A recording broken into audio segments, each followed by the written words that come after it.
नहीं दूंगी। शाम रमला, अगर ये प्लान खराब हुआ है तो सिर्फ और सिर्फ तुम्हारे वालिद साहब की वजह से। शामी, मुझे ऐसा क्यों लग रहा है तुम्हारे लहजे से कि तुम दोबारा अपने वादे से मुकरने वाले हो?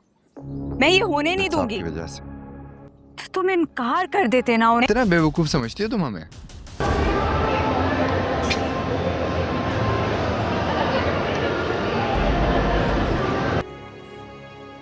ये सुनने से पहले मैं मर क्यों नहीं गई? तुम मर जाओगी, बहुत लोगों की जिंदगी आसान हो जाएगी।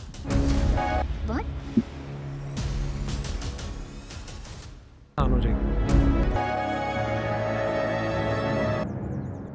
अरे ऑन ज़हीर, ये मेरा भांजा है। ऑन फैक्ट्री में साथ होता है।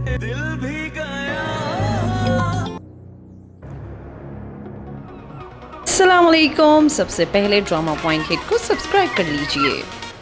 जी हाँ, सबकी आने वाली किस्त में हम देखेंगे कि रमला अब सर तोड़ कोशिश कर रही है कि वो शामी को इस बात पर राज़ी कर ले कि वो उसे डिवोर्स दे दे। वो शामी को कहती है कि तुम अपनी बात से पीछे नहीं हट सकते, मैं तुमसे डिवोर्स ले के ही रहूँगी। दूसरी तरफ शामी अपनी माँ को फ़ोन करके बताता है कि रमला उसको धमकियाँ दे रही है, जिस पर माँ कहती है तुम उसे किसी सूरत भी डिवोर्स नहीं दोगे, अगर तुमने ऐसा किया तो हमें फैक्ट्री देनी पड़ेगी। जिसके बाइस शामी मजबूर है कि अब वो ना तो उसे डिवोर्स दे सकता है और ना ही उसे अपनी जान छुड़ा सकता है। दूसरी तरफ रमला की जो दोस्त है वो भी रमला को ये सलाह देती है कि अगर तुमने उससे खुला ली तो तुम अपने हाथ से फैक्ट्री गंवा दोगी, जबकि दूसरी तरफ तुम्हारा बाप शफीक जो है वो किसी तरह से भी तुम्हारे साथ ताउन करने के लिए राज़ी नहीं है।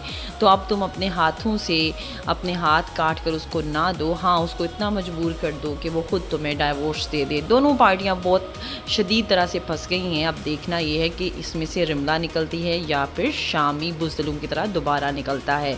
दूसरी तरफ हम देखेंगे कि ऑन जो है वो शोक मना रहा है, क्योंकि आयला के साथ ना ही तो वो अपनी मोहब्बत का इजहार कर पा रहा है और ना ही उसके रिश्ते को जो है वो रोक पा रहा है। कि जो उसका रिश्ता आया है वो उसको कहता है कि उससे मना कर दो, लेकिन वो कहती है जब तुम्हारे पास कोई रीज़न नहीं है तो मैं उसको रिश्ते को मना क्यों करूं। अब ऑन दिल ही दिल में ये ख्याल ला रहा है कि मैं किस तरह से आयला को अपनी ज़िंदगी में लेकर आऊँ। ना तो वो अपनी बीजान को अपने दिल की बात बता रहा है, ना अपने मामू जान को बता रहा है और ना ही आयला को बता रहा है।